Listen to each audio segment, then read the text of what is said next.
और ब्रेक के बाद आइए रुख कर लेते हैं संसद से जुड़ी एक और खबर का, क्योंकि आज संसद में जब कामकाज हुआ तो संसद में लोकसभा में केंद्रीय विश्वविद्यालय संशोधन विधेयक 2023 को चर्चा के बाद पारित कर दिया गया, जिसके कानून बनने के बाद देश में पहली केंद्रीय ट्राइबल यूनिवर्सिटी स्थापित हो सकेगी।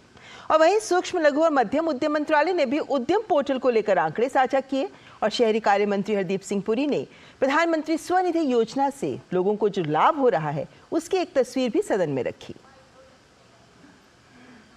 गुरुवार को संसद में अहम कामकाज हुआ।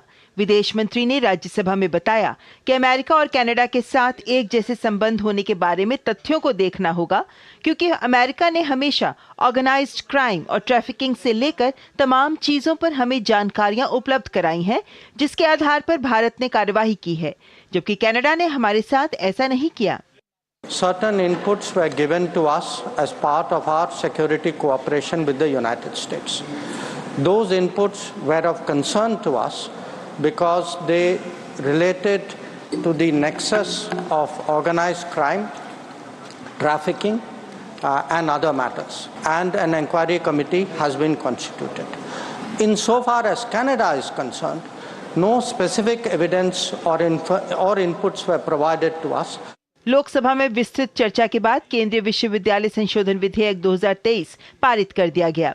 इस विधेयक के कानून बनने से देश में पहली केंद्रीय ट्राइबल यूनिवर्सिटी स्थापित हो सकेगी। 889 करोड़ रुपए की लागत से समक्का सरक्का केंद्रीय जनजातीय विश्वविद्यालय को तेलंगाना में स्थापित किया जाएगा। तेलंगाना सरकार स्थान तय कर नहीं पा रही थी, इसको कहां करना। बारंबार अनुरोध करने के बाद उन्होंने फाइनली एक स्थान दिया, समक्का सारका सेंट्रल ट्राइबल यूनिवर्सिटी।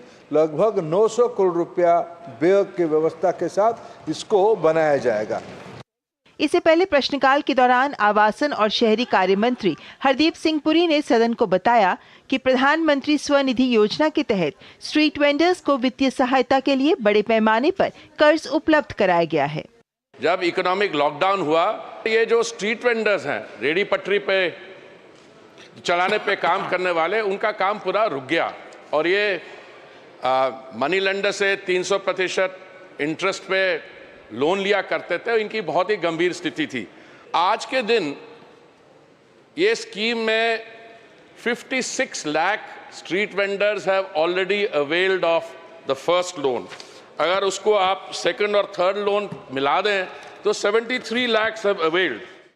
सूक्ष्म लघु और मध्यम उद्यम मंत्रालय ने गुरुवार को लोकसभा को बताया कि 2020 में उद्यम पोर्टल की स्थापना के बाद से लगभग 3 करोड़ 15 लाख उद्यमों ने इस पर पंजीकरण कराया है। ये उद्यम देश में लगभग 15 करोड़ 48 लाख रोजगार उपलब्ध करा रहे हैं।